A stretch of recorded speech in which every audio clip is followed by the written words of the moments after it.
بسم اللہ الرحمن الرحیم۔ عزیز طلباء طلبات، السلام علیکم۔ محمد وزیر آپ کی خدمت میں حاضر ہوں۔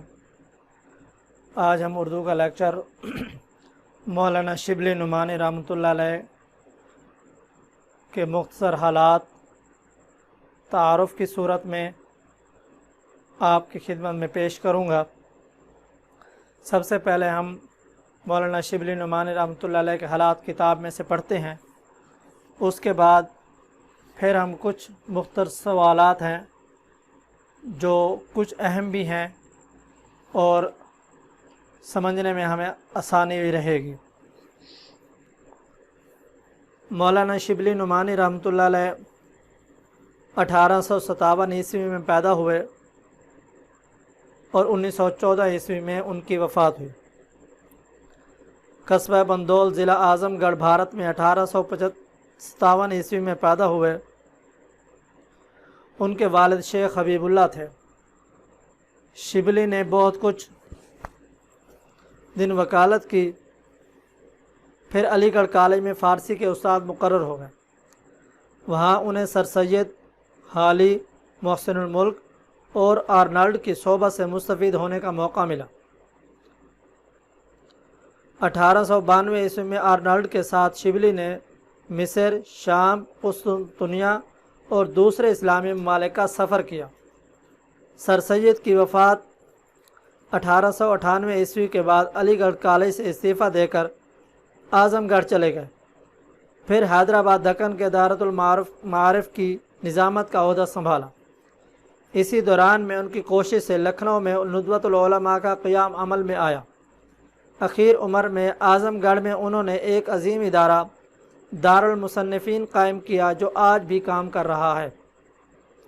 شبلی شاعر بھی تھے، لیکن ان کی شہرت کا مدار زیادہ تر ان کے نثر پر ہے۔ ان کا شمار اردو کے بڑے نثر نگاروں میں ہوتا ہے۔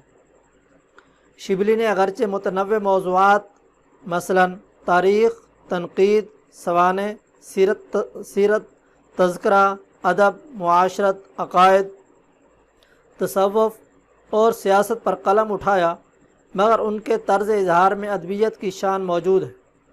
جوش بیاں، ایجاز و اختصار، روانگی و برجستگی، محققانہ انداز، غنائیت اور شعریت ان کے اسلوب بیاں کی نمایاں خصوصیات ہیں۔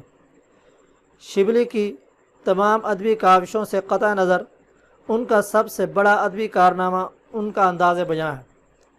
شبلی کی متعدد تصانیف ہیں۔ اہم تصانیف میں شعر العجب 5 جلدیں، الفاروق، المامون، سیرت النعمان، الغزالی، سوانح مولانا روم، سفر نامہ روم و مصر و شام اور سیرت النبی صلی اللہ علیہ وسلم شامل ہے۔ یہ تو تھا کتاب میں جو کچھ لکھا ہوا تھا، جو پورا تعارف تھا مختصر الفاظ میں، وہ ابھی آپ کے سامنے پیش ہوا۔ اب ہم چلتے ہیں ان کے شارٹ کویشچن کی طرف، مختصر سوالات کی طرف۔ مولانا شبلی نعمانی رحمۃ اللہ علیہ ایک نثر نگار بھی تھے اور شاعر بھی تھے۔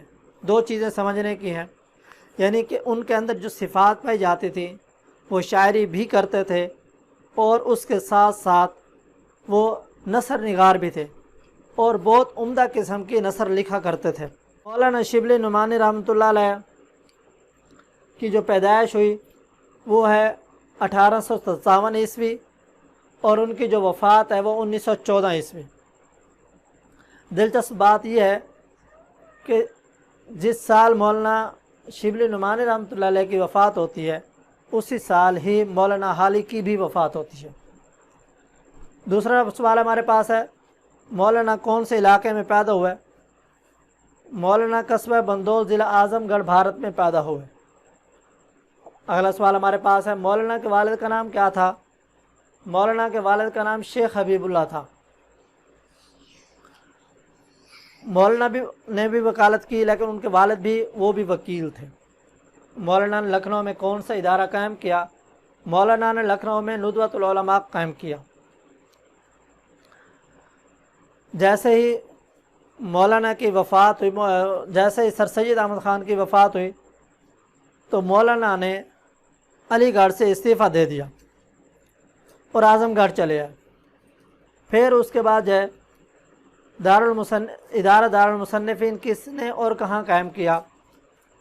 ادارہ دارالمصنفین مولانا شبلی نعمانی نے اعظم گڑھ میں قائم کیا، یعنی پہلے ندوۃ العلماء میں کام کیا، انہوں نے وہاں پر قائم کیا، لیکن جیسے ہی سر سید احمد خان کی وفات ہوئی تو انہوں نے وہاں سے استعفیٰ دیا علی گڑھ سے، اور پھر اس کے بعد جو ہے علامہ نے مولانا شبلی نعمانی نے دارالمصنفین کے نام سے جو ہے اعظم گڑھ کے اندر ایک ادارہ قائم کیا۔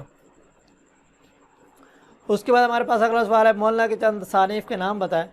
شیر العجم، الفاروق، سیرت النعمان، سفر نامہ، روم و مصر و شام، سیرت النبی صلی اللہ علیہ وسلم، یہ ان کے اہم تصانیف ہے۔ اس کے علاوہ ان کے الغزالی بھی ہے، اور بھی ان کی بہت ساری تصانیف ہیں۔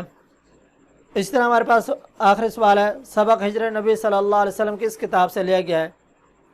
جواب، سبق ہجر نبی صلی اللہ علیہ وسلم مولانا کی کتاب سیرت النبی صلی اللہ علیہ وسلم سے لیا گیا ہے۔ اور یہ بہت اہم سوال ہے، MCQs کے اندر بھی پوچھا جاتا ہے کہ ہجر نبی صلی اللہ علیہ وسلم سبق کس کتاب سے لیا گیا ہے؟ سیرت النبی صلی اللہ علیہ وسلم سے۔ یوں بھی پوچھا جا سکتا ہے سیرت النبی صلی اللہ علیہ وسلم کس کی تصنیف ہے؟ تو اس کے جواب میں ہم یوں کہہ سکتے ہیں کہ مولانا شبلی نعمانی رحمۃ اللہ علیہ کی تصنیف ہے۔ تو یہ تھا ہمارا مختصر، یعنی کہ مولانا شبلی نعمانی رحمۃ اللہ علیہ کا مختصر تعارف۔ اب وہ اس کے اندر اہم چیزیں ہیں، مولانا کی پیدائش ہمیں یاد ہونی چاہیے، ان کے علاقے کا نام اور کون کون سے انہوں نے ادارے قائم کیے۔ متفرق طور پر ہم سے جو ہے وہ یہ سوال پوچھے جا سکتے ہیں۔ اس کے اندر یہ ضروری نہیں ہوتا کہ ہر بات ہم سے پوچھی جائے، نہیں، بلکہ ہمیں یہ چیزیں زیادہ تر جو ہے یہ وہ پنجاب بورڈ والے وہ بچے جو ہے جو ان کے لیے جو ہے یعنی شارٹ کوسچن کے طور پر نہیں بلکہ صرف MCQs کے طور پر پوچھا جائے گا، جبکہ فیڈرل والے بچے جو ہے وہ اس کو پوری طرح یاد کریں گے۔ اس کے اندر ان سے شارٹ کوسچن بھی پوچھے جا سکتے ہیں اور MCQs کے طور پر بھی ان سے پوچھا جا سکتا ہے۔ امید ہے کہ آپ کو یہ ہمارا لیکچر جو ہے وہ پسند آیا ہوگا۔ اس وقت تک، کل تک ہمیں اجازت چاہیے۔ اللہ حافظ، السلام علیکم۔